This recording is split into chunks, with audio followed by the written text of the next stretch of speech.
terus. Jadi saya sering keluar. Ya.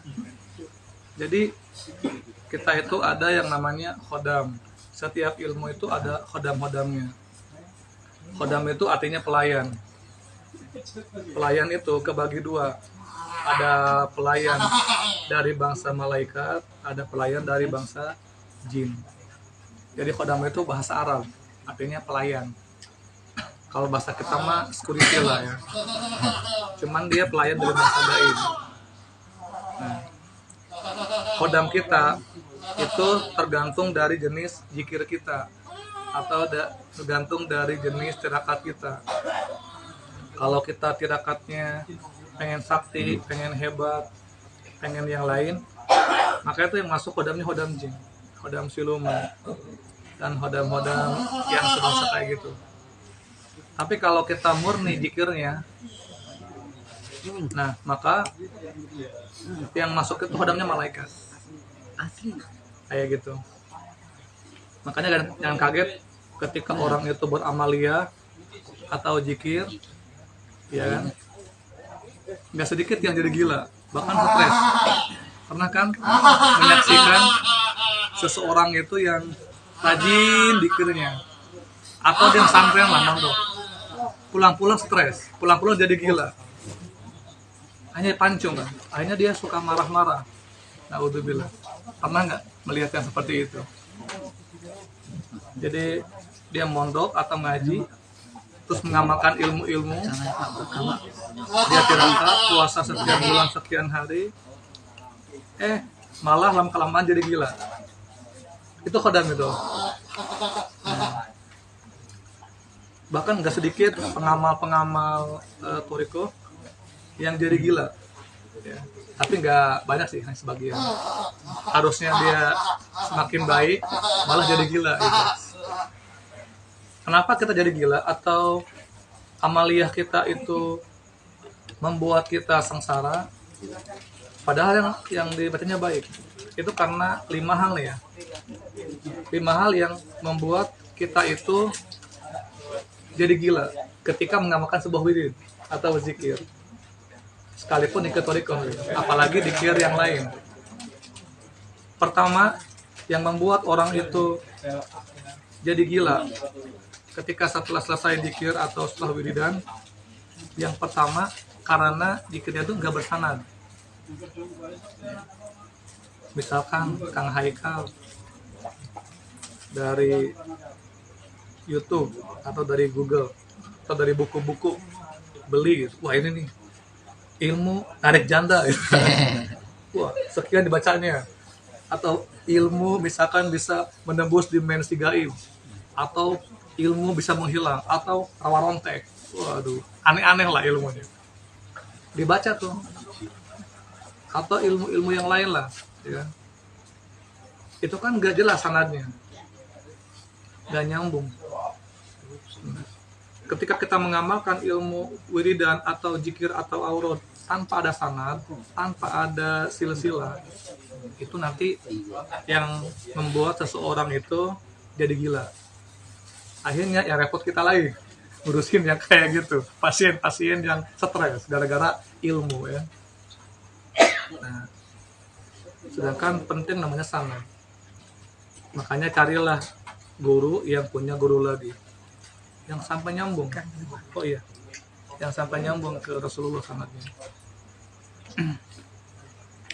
Makanya walaupun kita niatnya baik, ngaji atau ngamalkan sebuah ilmu harus jelas juga sanadnya. Itu ya, yang pertama sanad. Ada nggak sambungannya? Ada nggak silsilahnya? Itu. Jadi kita teman-teman setiap terjun ke bidang apa saja harus tahu sanadnya. Sanad itu kalau bahasa kita mah SK-nya, lisensi lah. Beda kan beli produk yang ori sama yang KW. Mendingan beli yang ori biar selamat daripada yang KW. Gitu. Mahal dikit yang penting berkualitas. Jadi kalau beli tuh brand-brand yang berkualitas lah. Ini kayak jeruk nih ya. Nah ini ya, yang ada kayak gini biasanya ini ori ya. Nah biasanya beda rasanya gitu. Nah kayak handphone kan ada yang ori, ada yang KW. Beli yang ori. yang ada lisensinya. Nah, sama ilmu juga yang ada lisensinya, ada syaratnya, sehingga kita nggak bahaya. Ya. Kadang murah, tapi kalau KW kita celaka kan. Akhirnya kita cari yang murah, kecelakaan, sakit. Mendingan yang mahal dikit tapi sehat, selamat. Jadi kalau beli mobil tuh ibaratnya beli yang lebih nyaman lah, minimal Pajero lah ya. Kan lebih nyaman, mahal dikit nyaman gitu kan, daripada yang murah-murah tapi kecelakaan di jalan gitu. Ya nggak? Atau misalkan mobil bekas nih murah, cuma misalkan 5 juta atau 20 juta, tapi ngebetulinnya habis 60 juta gitu kan. Mendingan beli yang mahal sekalian, aman gitu. Insya Allah. Itu yang pertama ya, sanad. Nah, karena ini selain dia gila, lalu ketika meninggalnya itu kan meninggalnya nanti ruhnya kan diambil sukmanya sama khoda-khoda itu. Dan kita kalau mengamalkan ilmu tanpa sanad, ketika meninggalnya dia akan jadi siluman, jadi pasukannya iblis. Ngeri kan gitu. Yang kedua yang membuat orang itu gila, stres ketika mengamalkan sebuah wirid atau amalan, karena mengamalkannya itu tanpa guru. Misalkan di pesantren didikirnya, tapi nggak ada gurunya. Misalkan ditelepon ke sini kan, di sini kan jelas nih sanadnya, tapi nggak di ini lagi gitu, nggak ke guru, nggak ditalkin lagi. Itu pentingnya kenapa talkin. Tahu talkin? Talkin itu artinya mengajarkan dikir. Dari kata lakona yulakinu talkinan, mengajarkan. Ayah saya misalkan ke bapak mengajarkan dikir, nah itu talkin. Saya mentalkin bapak, mengajarkan. Saya ke Kang Igor, Igor ini sini saya ajarkan dikir fondasi atau saya ajarkan dikir sholawat. Nah, itu namanya saya sedang mentalkin Kang Igor. Nah ini dia nyuri amalan gitu. Walaupun itu bersanad, tapi dia nyuri gitu, nggak minta izin dulu. Nah, makanya penting izin dulu. Izin kepada guru mengamalkan puasa, mengamalkan misalkan puasa al-ikhlas, ijazahnya lah gitu. Jadi gak mencuri. Dia gak mencuri amalan, makanya penting. Ya. Sama tuh yang buat gila, stres ketika habis wiridan. Akhirnya yang repot orang tuanya kan. Kasihan orang tuanya, habis biaya pengobatan gak sembuh-sembuh. Akhirnya ya dimasukkan ke panti rehabilitasi gitu kan, orang-orang gila. Ngeri kan, masalahnya kalau kontraksi sih kalau ngurusin pasien saya karena nggak bisa sebentar, karena akan ada pencerahannya. Karena saya prinsip saya itu enggak Kang, itu aja kasih minum. Karena saya kalau ngebati itu langsung ke akarnya gitu. Kan kalau misalkan hanya sekedar dongkrak medium itu hanya yang kita obati itu dahan-dahannya, batang-batangnya. Nah, kalau saya tuh ke akar-akarnya gitu. Apa nih yang ngebuat dia kayak gini gitu. Makanya ketika saya misalkan menangani pasien, saya lebih senang coba kamu ceritakan dulu, kayak tadi Kang Ibu. Ceritakan kronologinya. Karena setiap akibat pasti ada sebab. Itu satu malam tuh. Jadi nggak mungkin kan ujung-ujung sakit tuh nggak mungkin. Pasti ada faktornya. Kayak akan nggak mungkin kan ujung-ujung misalkan begini kalau nggak faktornya. Nah, cari tuh apa faktornya. Nah, ketemu faktor penyebabnya, baru kita bahas solusinya. Nah, nanti kita akan bahas kenapa kita sakit. Ada nanti faktor-faktornya ya. Saya terusin yang ini dulu. Faktor yang membuat orang itu jadi gila, stres setelah wiridan. Jadi nggak sesuai dengan esensi kan. Harusnya kalau habis zikir itu semakin dekat dengan Allah, semakin tenang. Karena Allah bizikrillah tatmainnul qulub. Dengan zikir tenang hati kita. Ini malah ngamuk-ngamuk, ini malah marah-marah, ini malah jahat, ini malah kasar, berarti nggak sesuai itu. Berarti yang masuk itu khodam. Yang kedua tadi karena mencuri amalan. Yang ketiga, kenapa kita gila, stres ketika habis wiridan, habis amalan? Karena dia mengamalkan wiridannya itu dikirnya niatnya bukan karena Allah, niatnya nggak ikhlas, niatnya pengen tadi itu, ini itu. Sekalipun dikir toriko, apalagi dikir yang lain, dikir yang misalkan gak jelas, nggak ada hadisnya, nggak ada keterangan Al-Qur'annya, nggak ada sumber-sumbernya, itu mah nggak jelas pun tetap masuk. Nah, karena jangankan ilmu yang lain, saat kalimat sholawat, kita niatnya buat nyaman itu tuh bisa, gitu ya. Makanya penting niat itu. kayak tadi kan, karena yang dibaca oleh khodam itu kan uap pikiran kita sama suasana hati. Nah, jadi ketika kita lagi dikir, itu mekanismenya akan keluar dari kita itu aura keluar dari cakra kan. Ya. Keluar aura dari tubuh kita itu. Nah, yang dibaca oleh khodam itu adalah aura kita. Jadi kenapa dia masuk? Karena dia ngebaca aura kita. Misalkan jenengan ketika dikir, saya pengen kawin lagi nih. Pas ya? Pas. Gue pengen kawin lagi nih kan. Wah, pasti bacanya ya ketipu ya Halim ya ketipu ya ketipu. Jadi bukannya Wahabu, bukannya Wadud, malah ya ketipu yang maksudnya ketipu sama itu. Nah, itu ya. Jadi ketika kita niatnya pengen ke sana, maka itu yang dibaca khodam pelet gitu kan. Yang masuk tuh khodam mahaba. Wah, berarti ini pengen kawin lagi. Dia nggak bantu beneran. Nah, nanti nempel ke kita. Makanya pas teman-teman lagi dikir kan ada yang muncul gitu. Ketika kita tirakat malam-malam kayak macan, singa, itu bukan mereka nyerang kita, itu khodamnya gitu. Kan ada kan lagi zikir ya umum gitu, datang misalkan kayak ular ke tubuhnya gitu, itu beneran kayak gitu ada macan datang, itu bukan dia nyerang, bukan, itu emang itu khodamnya, kan kita emang manggil dia gitu. Mau masuk gitu. Hah? Iya, dia kan masuk ke tubuh kita. Oh, yang mau masuk itu sudah masuk atau mau masuk, karena kan kita yang manggil dia. Misalkan kita dibaca gitu kan berapa ribu kali, datang dia khodamnya itu. Karena setiap itu ada khodam-khodamnya. Cuma tadi ada khodamnya jin, ada malaikat.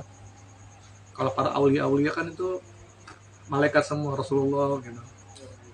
Nah, kalau kita antara dua itu, tapi jarang emang kalah malaikat, kebanyakannya setan iblis gitu kan.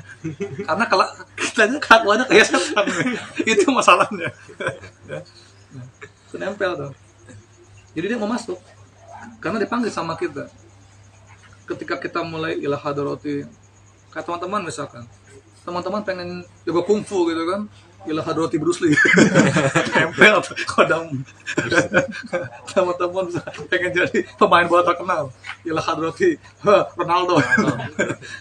Ya, jadi ketika kita mulai baca wiridan, niatnya pengen A, B, C, D, nah itu aura kita warna-warni. Sini pengen sakti nih, ini pengen hebat, ini pengen kaya, ini pengen hasil maksud. Oh, nih orang, nah itu nanti itu yang dibaca oleh mereka. Kalau misalkan pengen sakti, nanti yang datang bisa hodam macan, bisa hodam singa, bisa hodam naga. Kalau misalkan biar kita bisa melet gitu kan, itu semar. Nanti yang datangnya bisa semar, bisa kuntil, bisa misalkan siluman-siluman yang lain, mungkin siluman asmara gitu kan, ada ya, bisa Nyiro Kidul, terserah nanti mereka. Atau misalkan teman-teman pengennya, saya pengen kaya gitu, nanti bisa siluman-siluman yang lain yang nempel. Nah, dia ngebantu kita, tapi kita nanti bakal kaya, cuma mereka minta imbalan. Nah itu, kayak beginilah, Pak Willy punya pasukan atau punya pelayan, pembantu lah ya, security lah. Itu security mau ngebantu Pak Willy, sekarang digaji per bulannya. Mau dia, siap, sendiko dakwah, apa yang mau kan. Cuci mau dia, supir mau, asalkan digaji per bulan. Begitupun sama dengan jin, setan, iblis. Mereka itu mau ngebantu kita asalkan dia minta imbalannya. Karena setan hari gini gratis nggak ada gitu. Bayar dong, sama. Mereka juga pengen minta imbalan. Nah, imbalan mereka itu adalah ini, karena setiap makhluk pasti butuh makanan. Semuanya tuh, mau malaikat, mau iblis, mau yang lainnya, itu maka butuh makan. Makanannya sesuai dengan bentuknya. Kalau manusia makanannya, nih kayak saya, makanannya anggur. Nah ini, karena ini, kalau saya makanannya ini. Nah ini ya. Oh iya. Kayaknya Sesuai. Makanannya anggur tuh ya. Ada yang rokok gitu. Tapi kalau setan nggak mau ngerokok, nggak mau di anggur ini, dia nggak mau. Jadi kalau makhluk kasar, makanannya kasar lagi. Kalau makhluk halus, halus lagi makanannya. Nah. Kalau kita kan makanannya yang kasar kan, nah, jeruk gitu, air, pokoknya yang kelihatan. Tapi kalau jin, setan, iblis dan sebangsanya, itu makanannya bukan seperti ini. Makanan setan itu adalah makanan jin yang gaib lagi. Dan tergantung kelas jinnya, sama ada kelas-kelasnya. Kalau jinnya ecek-ecek, ya makanannya dari keburukan kita. Teman-teman marah, kesel, dengki, iri, itu makanan mereka. Makanya dia kenapa begitu semangat menggoda kita biar marah, itu makanan. Gitu. Kalau tawuran itu kayak ngeriung gitu. Diundang gue sih dia tawuran nih. Mereka seneng nih.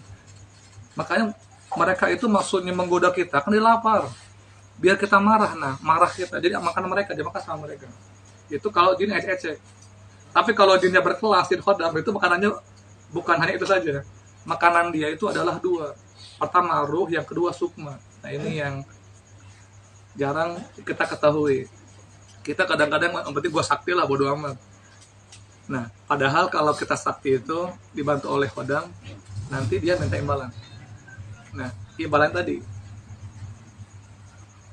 Jadi misalkan nih, Bapak mengamalkan ilmu,